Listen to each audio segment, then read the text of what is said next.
नमस्कार। गिरीश गुप्ता के चैनल में आपका स्वागत है। तो खबर तो आपने सुनी ली होगी, बीएसई के शेयर पर एक शेयर के बदले 2 बोनस शेयर दिए जा रहे हैं। ये बोनस शेयर इतने इम्पॉर्टेंट नहीं हैं जितने बीएसई के जैसे बिजनेस मॉडल को समझना आवश्यक है, और इसीलिए हमने ये डिस्कशन का टॉपिक आज लिया है। हम ये भी बताएंगे कि आखिर बोनस शेयर से कंपनी के फंडामेंटल पे क्या प्रभाव पड़ता है, लेकिन वो बात दूसरी है। पहले ये समझते हैं कि बीएसई आखिर करती क्या है, और बीएसई जैसी कंपनियां ढूंढने पर आपको कई गुना मल्टीफोल्ड, या जिसको मल्टीबैगर कहते हैं, उस तरह का फ़ायदा आपको कोई भी शेयर दे सकता है। अब बात समझने की ये है कि इन्होंने यानी बीएसई ने एक इंफ्रास्ट्रक्चर खड़ा किया, मतलब एक प्लेटफॉर्म इन्होंने खड़ा किया, और उसके ऊपर आप ये ट्रेडिंग करवाते हैं। जब आप ट्रेडिंग इसके ऊपर करवाते हैं तो उस ट्रेडिंग प्लेटफॉर्म की कीमत तो फिक्स है, मतलब प्लेटफॉर्म को रन करने की जो कीमत है केवल वो है, प्लेटफॉर्म बनाने की कीमत तो फिक्स हो गई आपकी, यानी जो आईटी का इंफ्रास्ट्रक्चर आपने लगाया वो सब फिक्स हो गया। अब उसको अपडेट करना या उसको मेंटेन करने के लिए आपको आदमी रखना, और जो डेली के खर्चे जो होते हैं, ट्रांजैक्शन से रिलेटेड जो खर्चे, वो केवल वो आपको देने पड़ते हैं। तो ऐसी चीज़ों में क्या होता है कि जैसे जैसे वॉल्यूम बढ़ता है ना, मतलब जैसे जैसे ट्रांजैक्शंस उस प्लेटफॉर्म पे बढ़ते हैं, वैसे वैसे ही इनका प्रॉफिट बढ़ता है, क्योंकि कॉस्ट फिक्स है। तो ये जितनी भी आप लड़ाई देखते हैं कि बीएसई और एनएसई एक्सपायरी डे के लिए लड़ते हैं, ठीक है, मैं लड़ना ही कहूँगा, क्योंकि ये जो है ना, ये आपकी जेब से, या ये कहें कि आपका ट्रेड अपने प्लेटफॉर्म पे लाने की ज़्यादा इच्छुक है ये दोनों, बीएसई और एनएसई, बजाय इस बात के लिए कि आपका पैसा सुरक्षित रहे। जैसे हमने 1-2 वीडियो कुछ दिनों पहले के जो वीडियो हमने बनाया था उसमें भी हमने ये बताया था कि ये एनएसई बीएसई खाली एक दुकानें हैं जो सामान को डिस्प्ले करती हैं, शेयर्स को डिस्प्ले करती हैं। तो ऐसे इन्होंने एक जो डेरिवेटिव सेगमेंट है वो भारत में काफ़ी पॉपुलर हो चुका है, स्पेशली ऑप्शंस का, और ऑप्शंस में भी जो है इंट्राडे ऑप्शंस वो बड़ा पॉपुलर हो रहा है। तो और एक्सपायरी डे के अगर इंट्राडे ऑप्शंस हो तो कहना ही क्या, तो एक्सपायरी डे के दिन जो ये ऑप्शंस हैं इनका वॉल्यूम काफ़ी बढ़ जाता है और इनकी कमाई काफ़ी होती है। तो ये बीएसई और एनएसई कोशिश ये कर रहे हैं कि हमारे पास ज़्यादा से ज़्यादा वॉल्यूम आए, और सेबी की हेडेक ये है कि कैसे रिटेल इन्वेस्टर को उधर जाने से रोके, क्योंकि उसकी स्टडी के अनुसार जो केवल 11% लोग ही ऑप्शन ट्रेडिंग में पैसा कमा पाते हैं। तो ये एक लत जैसी हो गई है, ठीक है। अगर आपको आता है, ये सब चीज़ें करनी आती हैं आपको, तो आपको बिल्कुल करना चाहिए। अगर आप नेट प्रॉफिट, आप साल भर का प्रॉफिट लॉस निकालिए, टैक्स वैक्स सब मिला के, अगर आपको करना आता है तो आपको करना चाहिए। अदरवाइज़ क्या है कि आप दूर रहिए, सिंपल इन्वेस्टिंग कीजिए, अपना काम कीजिए, सिंपल इन्वेस्टिंग कीजिए, आराम से कंपनियां ढूंढिए ढंग से, और आपको पैसा बन जाएगा। अब बात ये रही कि हम जो ये बात कर रहे थे कि बीएसई जैसी कंपनियां कौन कौन सी होती हैं, तो ऐसी प्लेटफॉर्म वाली कंपनीज आपको काफ़ी सारी मिल जाएगी। इनमें से एक जैसी कंपनी है वो CDSL है, लेकिन उसका इन सब के भाव बहुत तेज़ी से बढ़े हुए हैं। तो आपको अर्ली स्टेज पे ऐसी कंपनीज पहचाननी होती हैं कि कौन सी ऐसी कंपनी है कि जिसका प्लेटफॉर्म का जो कॉस्ट है वो तो फिक्स है, और केवल रनिंग कॉस्ट ही उसका है, और उसके ऊपर जैसे जैसे आपके पास वॉल्यूम आता जाएगा, या जैसे जैसे उस प्लेटफॉर्म पे ट्रेड होता जाएगा, वैसे वैसे, या मतलब कोई भी फैसिलिटी उस ट्रेड पे आदमी, देखिए जो ट्रेड होता है ना उसकी कॉस्ट तो पर यूनिट होती है। आप एक ट्रेड करेंगे तो एक आपको कॉस्ट लगेगी, सेलिंग करेंगे तो कॉस्ट लगेगी, बाइंग लगेगी तो कॉस्ट लगेगी, लेकिन उनके प्लेटफॉर्म की तो मंथली कॉस्ट है, या ईयरली कॉस्ट मान लीजिए, या वन टाइम कॉस्ट मान लीजिए। प्लेटफॉर्म को खड़ा करने की वन टाइम कॉस्ट, उसके बाद रनिंग कॉस्ट उसकी मंथली मान लीजिए आप उसको, क्योंकि हम सैलरी और जो पेमेंट्स वगैरह करते हैं वो मंथली बेसिस पे करते हैं। लेकिन जैसे जैसे ये टर्नओवर बढ़ता जा रहा है वैसे वैसे ऐसी कंपनीज का प्रॉफिट बढ़ता जाता है। तो ये मैंने आपको कुछ एक फूड फॉर थॉट दिया है, ताकि आप भविष्य में भी, जिसको अपन असेट लाइट कंपनीज बोलते हैं ना, असेट लाइट, ये असेट लाइट है। अब इसमें ये तो है नहीं कि आपको कोई सामान ला के रखना पड़ रहा है, जैसे मान लीजिए थर्मैक्स का बिजनेस है या कोई कैपिटल गुड्स इंडस्ट्रीज़ का बिजनेस है या कोई केमिकल कंपनी का बिजनेस है, तो ला के आपको पहले सामान रखना पड़ेगा और सामान बना के मतलब पहले रॉ मटेरियल लाना पड़ेगा, फिर उसके बाद सामान बना के रखना पड़ेगा, और ताकि वो आप उसको बेच दो, सारा वर्किंग कैपिटल उसमें लग जाता है, वर्किंग कैपिटल इंटेंसिव हो जाती है वो सारी इंडस्ट्रीज। और यहाँ क्या है, यहाँ जितना ट्रेड आप ला सकते हो या जितने लोगों को अपने प्लेटफॉर्म पे आप ला सकते हो उतना ही आपका प्रॉफिट हो जाएगा। तो खैर बात ये एक मल्टीबैगर शेयर है बीएसई। इसका आईपीओ जो है ना 2017 में आया 806 रुपये में, और अभी तक ये 170 रुपये तो डिविडेंड दे चुका है। और वो इसने 2022 में वो ऐसा का ऐसा एक शेयर के बदले में 2 फ्री शेयर दे दिए, और इसके अलावा 2019 और 2023 में ये शेयर बाईबैक भी कर चुका। तो ये बात समझ लेते हैं, इससे कंपनी के फंडामेंटल पे कुछ फ़र्क पड़ता है क्या? तो देखिए कुछ भी फ़र्क नहीं पड़ता है इसके कंपनी के फंडामेंटल पे, क्योंकि ये जो बाईबैक होता है या जो भी बोनस शेयर होता है, बोनस शेयर दिए जाते हैं, वो आपके जो over the period of time, जैसे मान लीजिए 10 साल का कोई कंपनी काम कर रही है, 10 साल से कोई दुकान में प्रॉफिट आ रहा है और हर साल 1-1 लाख रुपए प्रॉफिट आया, तो 10वें साल में के एंड में उसके पास 10 लाख का प्रॉफिट आ जाएगा। अब उस 10 लाख का प्रॉफिट किसका है? वो साझेदार जो हैं, जो पार्टनर है, उन्हीं को तो है। तो अब आप उनको किसी भी फॉर्म में दे दीजिए, ठीक है, डिविडेंड की फॉर्म में दे दीजिए, या कंपनी हो तो वो जो कंपनी है या तो डिविडेंड दे दे या बाईबैक कर ले शेयर्स को, और या फिर उसको बोनस शेयर्स के रूप में दे दे। तो आप जब ये एक शेयर की कीमत मान लीजिए आज की तारीख में फॉर एग्जांपल के तौर पे कह रहा हूँ, मान लीजिए 6000 है, तो अब ये 6000 जो है ना, जब आपको 2 शेयर और मिल जाएंगे तो टोटल आपके पास 3 शेयर हो जाएंगे, तो उसकी कीमत कितनी हो जाएगी? 2-2 हज़ार रुपये हो जाएगी। तो कंपनी का प्रॉफिट जो है ना उस पर चेंज नहीं आया है। आप ये समझ लीजिए, आपने 10 का नोट लिया और उसके आपने 2 टुकड़े या 3 या आपने उसके 5 टुकड़े कर दिए, तो अगर 5 टुकड़े कर देंगे तो 2-2 रुपये के कॉइन आ जाएंगे, लेकिन आपकी टोटल नेटवर्थ पे कोई फ़र्क नहीं पड़ेगा। और अगर आपने 2 टुकड़े कर दिए तो आपको 5-5 रुपये के 2 सिक्के या 2 नोट आ जाएंगे। कंपनी के फंडामेंटल पर इन चीज़ों से कोई फ़र्क नहीं पड़ता है, इसलिए आप ये ध्यान रखें जब भी आप इस तरह का डिसीजन खरीदने का ले रहे हो ना, तो ये चीज़ें बोनस शेयर में स्पेशली ध्यान रखें। अब मैं आपको बता देता हूँ कि इसका 80 का पी है बीएसई का, और 74,000 का मार्केट कैप है। अब 10 मार्च को जो है इसका भाव 3,800 था, 3,800 10 मार्च को था, और 30 मार्च को जब इसका ये डिक्लेरेशन आया कि या इनका अनाउंसमेंट आया कि बोर्ड इस बात को कंसीडर कर रहा है कि ये 2 शेयर के बदले, 1 शेयर के बदले, बीएसई के 1 शेयर के बदले 2 शेयर बोनस में देगा, तो ये शेयर उसके बाद बढ़कर 5500 रुपये हो चुका है।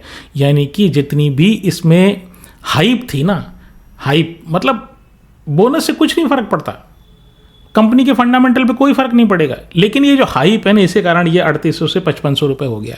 इसलिए अगर आप शेयर खरीदने के बारे में, बीएसई का शेयर खरीदने के बारे में विचार कर रहे हो, तो आप इस बात को समझ लें कि खाली बोनस शेयर के लिए ना लें शेयर को। अगर आपको लॉन्ग टर्म रखना है तो फिर कंपनी के फंडामेंटल वगैरह समझ के और अपने फाइनेंशियल एडवाइज़र से पूछ के और फिर इसके बारे में राय कोई कायम करें। अनूप मंडल जी पूछते हैं कि वर्लपूल ऑफ इंडिया का शेयर का प्राइस डाउन हो गया है, और वो डाउन इस कारण से हुआ कि खबर ये थी कि इसमें ओनरशिप रिड्यूस हो रही है। तो इनके एक्चुअली 4 क्वेश्चंस हैं। तो ये कहते हैं कि ओनरशिप स्टेक क्या चीज़ होती है, कंपनी पर इस ओनरशिप स्टेक सेल का क्या फ़र्क पड़ेगा, शेयर होल्डर पर क्या फ़र्क पड़ेगा, और कंपनी की पर ओवरऑल व्यू आपका क्या है। तो देखिए होता ये है कि ये जो वर्लपूल ऑफ इंडिया है ना, वो Whirlpool USA, Whirlpool Corp USA की एक सब्सिडियरी कंपनी है। कुछ समय पहले उसमें इसका 75% स्टेक था, और मार्च 2024 में उन्होंने घटाकर, मतलब वर्लपूल कॉरपोरेशन ने अपना हिस्सा जो है ना वो घटाकर 51%, 51% कर लिया। अब आप पूछेंगे ऐसा क्यों किया? वो वर्लपूल कॉर्प यूएसए जो है ना वो घाटे में है। तो जब घाटे में होती है तो क्या है कि भाई अपना स्टेक बेच दो और वहाँ से भाई आप शेयर बेच देंगे अपना या अपना हिस्सा किसी दूसरे को बेच देंगे तो उससे जो पैसा आएगा उससे आप कर्जा चुका देंगे। जैसे मान लीजिए पापा जी के ऊपर कर्जा है, ठीक है, और उनके बेटा अच्छा कमा रहा है, तो बेटे से पैसे लेके, आप ये समझ लीजिए बेटे से पैसे लेके पिताजी ने अपना कर्जा उतार दिया, ऐसे समझ लीजिए आप, सिंपल तरीके से में समझाने के लिए कह रहा हूँ। अब और क्या कर रहा है, अभी भी उनका जो घाटा जो है ना, अभी भी उनको ये लगता है, यानी वर्लपूल यूएसए को ये लगता है कि अभी भी हमारे पास इसमें स्टेक कम करने की गुंजाइश है। तो वो क्या कर रहे हैं, वो ये कह रहे हैं 2025 में, यानी कि जो अब जनवरी 2025 से लेकर दिसंबर 2025 के बीच में वो इस 51% जो भी रह गया उसको भी घटाकर वो 20% ले आएंगे। अब आपकी क्वेश्चंस लेते हैं कि आप ये तो समझ ही गए होंगे कि ओनरशिप स्टेक क्या है। जिसके पास जो ओनरशिप है, अपन किसी न किसी को बेचना है, ओपन मार्केट में बेच दो, यानी जब ट्रेडिंग हो रही है, चाहे बल्क डील या ब्लॉक डील या ओपन मार्केट में बेच दो, यानी कि जो डेली ट्रेडिंग हो रही है, तो जैसे बाइंग सेलिंग अपन करते हैं वैसे, तो या तो ऐसे बेच दो, ठीक है। अब ओनरशिप स्टेक उसको कम करना है, पहले 75 से 51 लिया, अब 51 से भी उसको 20 अपना % स्टेक लाना है, तो शेयर बाजार में बिकने के लिए आएंगे, ठीक है। तो एक लोगों की ये धारणा हो जाती है कि इस शेयर की लिक्विडिटी जो है ना वो बढ़ेगी। जब बाजार में प्रमोटर होता है कोई भी, तो प्रमोटर तो अपना शेयर बेचता नहीं है, उसका काम तो ट्रेडिंग करना होता नहीं है। तो ये क्या होता है कि ये जब बाजार में शेयर बिकने के लिए आते हैं तो एक सेंटिमेंट क्रिएट हो जाता है कि भाई इसका शेयर का भाव तो नीचे जाएगा ही जाएगा, और पता नहीं प्रमोटर क्यों बेच रहा है, क्या ऐसी मुसीबत हो गई इस कंपनी में, अच्छा इस कंपनी में ऐसी क्या मुसीबत हो गई कि कोई कुछ ना कुछ इसमें भेद है। तो ये सेंटिमेंट के चलते जो होता है ना, ये कंपनी के शेयर का प्राइस गिरता है। तो ये कंपनी पर क्या इम्पैक्ट होगा, कंपनी पे कुछ इम्पैक्ट नहीं होता, ओनरशिप चेंज हो जाती है, ठीक है। और जो पेरेंट कंपनी है उसका हिस्सा कम हो गया, अब नया बोर्ड आ जाएगा क्योंकि वो माइनॉरिटी शेयर होल्डर हो जाएगा। तो अगर 20% ज़्यादा अगर किसी के पास हिस्सा चला गया, ठीक है, और वो ये कहता है मैं अपने बोर्ड में इस कंपनी को चलाऊंगा मैं, तो वर्लपूल यूएसए जो अब तक चला रहा था उसकी जगह वो जो व्यक्ति जो एक सबसे बड़ा स्टेक लेके बैठेगा वो उस कंपनी को चलाएगा। तो एक चीज़ तो ये तो सेंटिमेंट जो है ना, आदमी का मूड खराब हो जाता है, ये समझ लीजिए इन्वेस्टर का मूड खराब हो जाता है कि यार इस पता नहीं कंपनी में क्या हो रहा है। फिर शेयर होल्डर पे क्या इम्पैक्ट होगा, शेयर होल्डर पे भी कोई इम्पैक्ट नहीं होता। आपने हिस्सा, किसी व्यक्ति ने किसी दूसरे व्यक्ति को, आप एक दुकान में पार्टनर हैं, ठीक है, तो उसमें टोटल 3 पार्टनर हैं। अब उसमें जो दूसरा पार्टनर है ना, उसने किसी चौथे पार्टनर को अपना हिस्सा बेच दे, तो आप पे क्या फ़र्क पड़ेगा, आप पे कोई फ़र्क नहीं पड़ता, ना कंपनी पे फ़र्क पड़ता, ओनरशिप चेंज हो जाती। फिर कंपनी पे ओवरऑल व्यू देखिए क्या है कि पहले क्या है, ये वर्लपूल जो है ना, ये जितनी भी एफएमसीजी की जो कंपनीज़ हैं, वाइट गुड्स जिनको बोलते हैं, चाहे वॉशिंग मशीन हो, चाहे आपका ये रेफ्रिजरेटर हो, या इस तरह की जितनी भी कंपनीज़ हैं, इनमें एक ख़ास बात है कि इनमें ब्रांडिंग बड़ा इम्पॉर्टेंट है।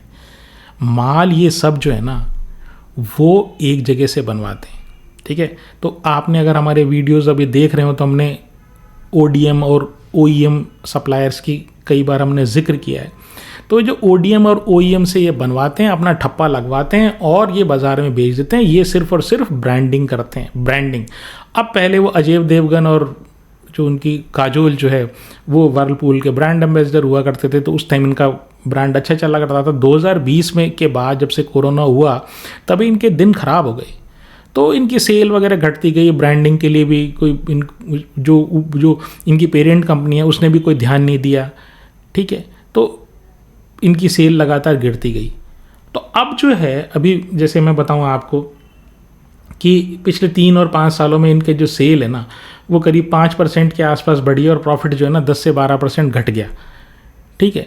अब लेकिन लास्ट के 12 महीने, मतलब पिछले 12 महीनों में इनकी कुछ परफॉर्मेंस में सुधार आया, तो सेल्स 13% बढ़ी है और प्रॉफिट जो है ना वो 63% बढ़ रहा है। तो कुछ लग रहा है कि ये जो कंपनी है ना थोड़ी इसकी परफॉर्मेंस में सुधार आ रहा है।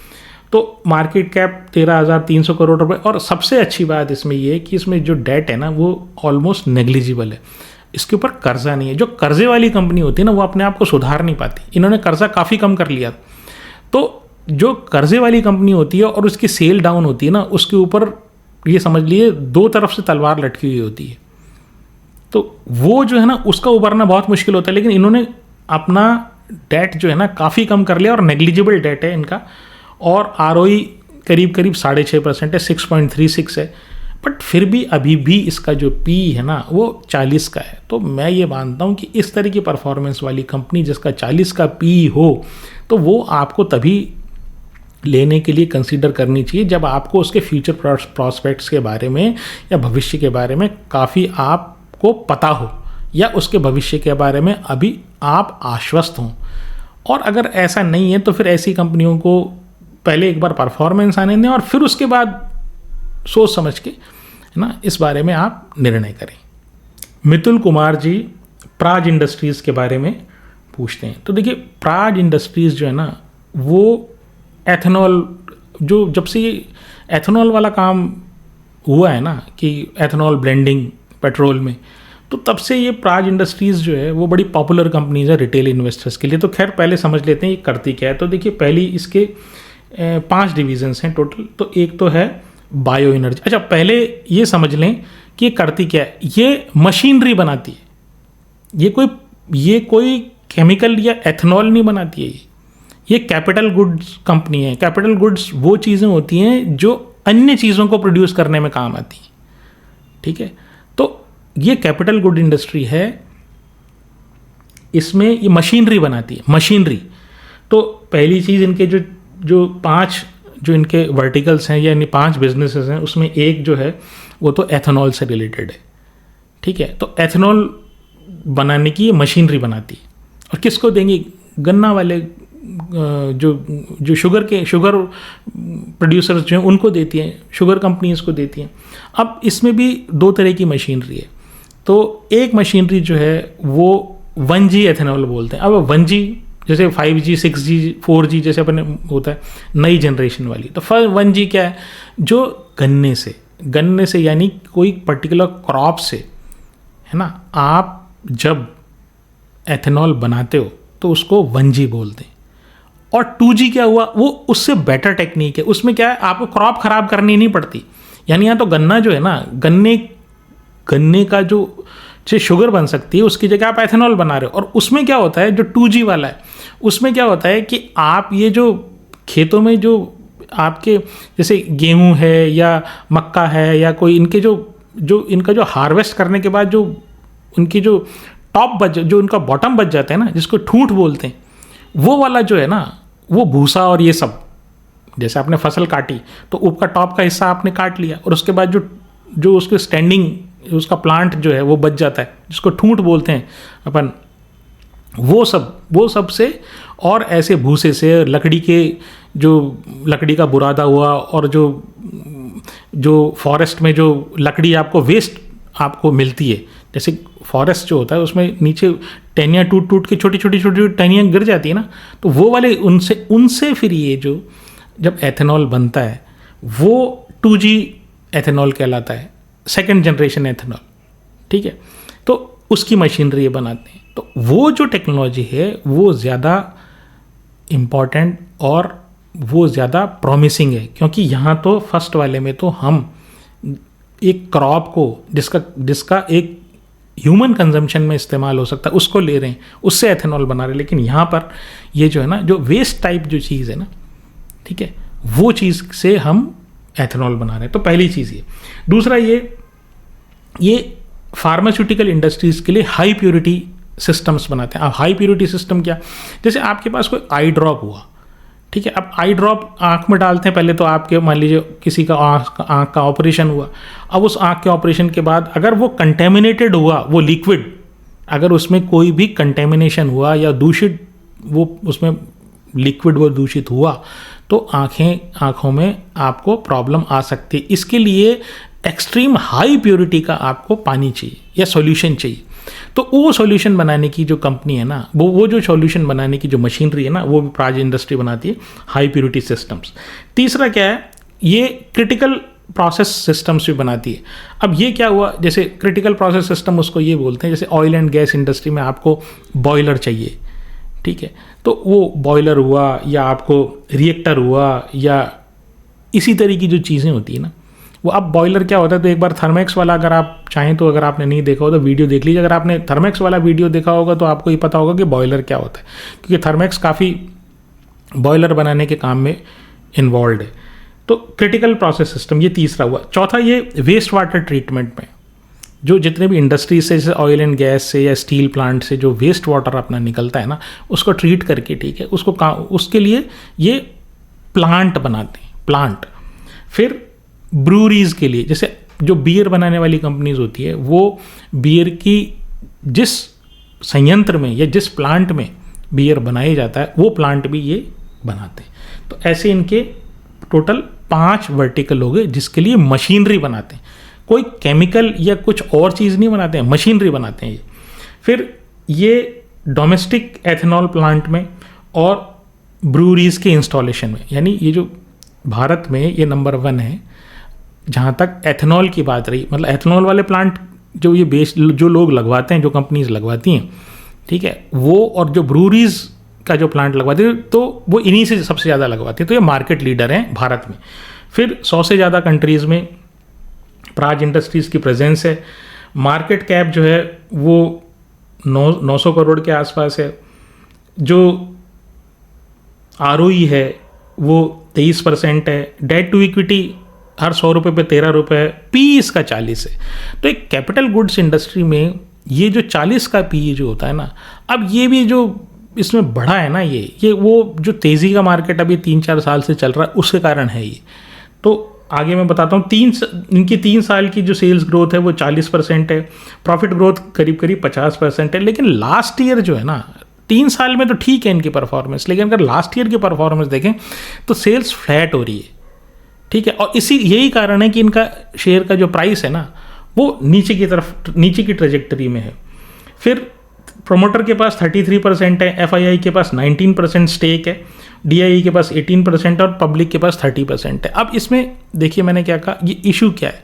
एक चीज़ तो ये है कि इसका पी बहुत हाई है अभी, और इनके सेल्स जो है ना पिछले साल में ये फ्लैट हो रही है। और दूसरी बात ये है कि ये जो डिपेंडेंट है ना, कंप्लीटली डिपेंडेंट है, वो अपनी एंड यूज़र इंडस्ट्री पर है।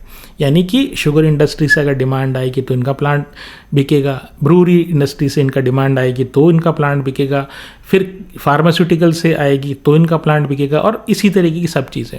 एक चीज़ तो ये। दूसरी चीज़ क्या है कि वर्किंग कैपिटल की रिक्वायरमेंट ज़्यादा होती है, कि आपको जब ऑर्डर मिला और प्रोजेक्ट का फाइनलाइजेशन होगा तो उसके बीच में आपको माल तैयार करके रखना पड़ेगा ना, तो उसके लिए वर्किंग कैपिटल की रिक्वायरमेंट इसलिए होती है। और कोई इशू इसमें मुझे लगता नहीं है, बस एक तो डिमांड साइड का इशू है, क्योंकि ये साइक्लिक इंडस्ट्री है।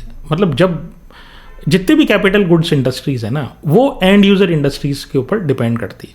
तो जब उनका भाग्य पलटेगा तब इनका भाग्य पलटेगा। अभी मेरे हिसाब से इसका जो प्राइस है ना, वो थोड़ा सा हायर साइड में। मुकेश प्रजापति जी अहमदाबाद से RR काबेल के बारे में पूछते हैं। तो देखिए 1999 में RR काबेल की स्थापना हुई और ये केबल और वायर सेगमेंट में 4थे नंबर की कंपनी है भारत में। और सितंबर 2023 में इसका IPO आया था और 85 कंट्रीज़ में इस कंपनी की प्रेजेंस है। 3 मैन्युफैक्चरिंग फैसिलिटीज़ हैं, ठीक है। उसमें से ये 3 जो हैं वो FMEG fast moving electrical goods इसकी फैसिलिटी है, और 2 जो है ना ये केबल और वायर्स की फैसिलिटी है। मैं समझा देता हूँ कि फास्ट मूविंग इलेक्ट्रिकल गुड्स क्या हो। देखिए ये सब चीज़ें वो जो उसको अपन उठा के ले आते हैं ना और घर में लाके प्लग एंड प्ले वाली चीज़, ठीक है, वो चीज़ें। तो पंखा हुआ, कूलर हुआ, हीटर हुआ, एग्जॉस्ट फैन हुआ, आयन हुआ, वो जो प्रेस इस्त्री जिसको बोलते हैं वो हुआ। कंपनी का मार्केट कैप 10,500 करोड़ रुपए का है। डेट टू इक्विटी हर 100 रुपये पे 24 रुपये कर्ज है। ROE 21 है, PE 41 है, ठीक है। 3 साल की सेल्स 34% अप है। 3 साल का प्रॉफिट 31% अप है। प्रमोटर के पास 62% है, FII के पास 8% है, DII के पास 14% है, रिटेलर के पास 16% है। अब बात ये है कि इसका प्राइस नीचे क्यों जा रहा है, शायद मुझे ऐसा लगता है आप इस बात से कंसर्न होंगे। तो अगर आप हमारे रेगुलर वीडियो देखते आ रहे हैं तो हम बार बार ये कह रहे हैं कि दो जो बड़े प्लेयर्स हैं ना, एक अडानी और एक बिरला अल्ट्राटेक, तो ये जो है वायर और केबल के सेगमेंट में आ रहे हैं। इनका जो पी है ना वो ऑलरेडी एक्सटेंडेड था, काफ़ी बहुत ज़्यादा हाई था। तो एक नॉर्मल मैकेनिज्म मार्केट का होता है जो हर शेयर को वो अपनी औकात पे देर सवेर ले आता है। तो इसी कारण से ये जो है ये कंपनी जो है ना इसका शेयर का प्राइस नीचे जा रहा है। कंपनी में खराबी नहीं है। दूसरी चीज़ क्या है कि जैसे आप जानते ही हैं कि ये जो जितनी भी इलेक्ट्रिकल चीज़ें होती हैं उसमें या तो तार जो होते हैं उनमें या तो कॉपर का इस्तेमाल होता है, ठीक है, या फिर उसमें एल्यूमिनियम का इस्तेमाल होता है। तो और दोनों ही जो कमोडिटीज़ जो होती है ना वो इंटरनेशनल प्राइसेस से, उनकी जो प्राइसेस है वो इंटरनेशनल प्राइसेस से डिसाइड होती है।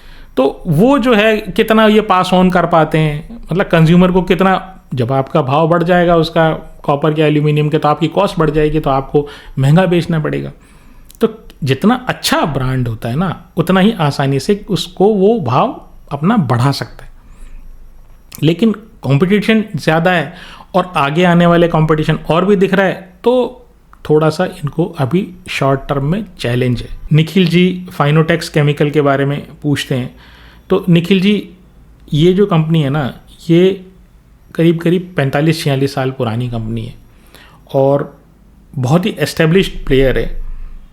करती क्या है, अब आप ये देखेंगे ना फाइनोटेक्स, अब ये फाइन ओ टेक्स मतलब फाइन ओ और टेक्स, तो टेक्स से टेक्सटाइल और फाइन मीन्स जो फाइन केमिकल जो होते हैं ना, फाइन केमिकल का मतलब क्या, स्पेशलाइज्ड केमिकल्स, ठीक है, स्पेशलिटी केमिकल्स। तो आप अगर हमारे वीडियो देख रहे हैं तो आपको ये बात पता होगी स्पेशलाइज्ड केमिकल क्या होता है। तो स्पेशलिटी केमिकल क्या होता है, जो केमिकल किसी पर्टिकुलर यूज़ में काम आता है, ठीक है, पर्टिकुलर एप्लीकेशन में जो केमिकल काम आता है वो।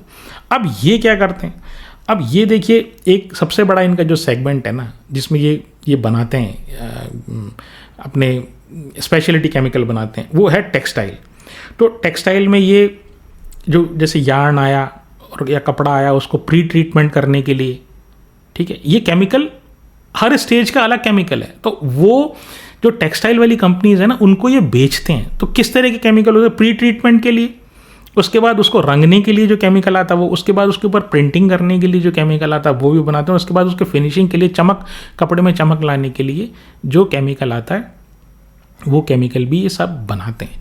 और सेकंड जो इनका है वो है FMCG। तो FMCG में ये क्या कर रहे हैं, आजकल बड़ा पॉपुलर है हैंड वॉश वगैरह के लिए, तो हैंड वॉश हुआ या आपका डिटर्जेंट हुए, ठीक है, तो वो इसके लिए भी ये केमिकल बनाते हैं। तीसरा जो है इनका ऑयल एंड गैस इंडस्ट्री जो है उसके लिए कोई पर्टिकुलर एप्लीकेशन के लिए भी केमिकल बनाते हैं। फिर ये वाटर ट्रीटमेंट के लिए, आजकल देखिए ये वाटर ट्रीटमेंट आप देखेंगे ना हर जगह आपको देखेंगे, यहाँ प्राज इंडस्ट्री को अगर आप देखें तो यहाँ पर भी वाटर ट्रीटमेंट का ये प्लांट बनाते हैं, इधर वाटर ट्रीटमेंट के केमिकल बनाते हैं। तो वाटर ट्रीटमेंट जो है ये एक मतलब हाईली कॉम्पिटिटिव एरिया होता जा रहा है, ये इस बात का आप थोड़ा ध्यान रखें। तो ये जो कंपनी है ये 70 कंट्रीज़ में, ये जो कंपनी है 70 कंट्रीज़ में एक्सपोर्ट करती है और कस्टमाइज सॉल्यूशन प्रोवाइड करती है। आप इनको प्रॉब्लम बताओ कि भाई हमको इस चीज़ के लिए, ये पर्टिकुलर एप्लीकेशन के लिए हमको केमिकल चाहिए, तो उस तरह की चीज़ ये बना के उनको दे देते हैं। ये इनकी खास बात है, इस कंपनी की खास बात जो है ना वो ये है। फिर इनके जो प्रमोटर्स हैं ना वो बड़े एस्टेब्लिश्ड हैं, क्योंकि इतने साल हो गए इनको बिजनेस में, और इनके जो क्लाइंट है ना वो भी फिक्स्ड है और इनको मालूम है, सारे क्लाइंट्स को ये मालूम है कि भाई ये किस तरह के केमिकल या क्या सर्विसेज या क्या क्वालिटी की चीज़ हमें बना के दे देंगे।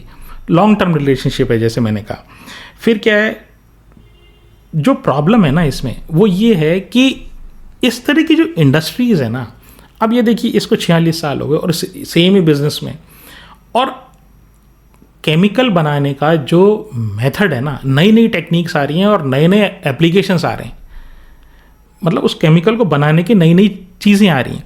अब होता क्या है कि इस तरह की जो पुरानी कंपनीज होती है ना वो नई कंपनीज से उनको पिटने का डर होता है, ठीक है, नई कंपनी नई टेक्नोलॉजी लेके आएगी, तो अभी तक इनको कोई ऐसा रिस्क नहीं आया है, लेकिन ये एक इनका पोटेंशियल रिस्क है।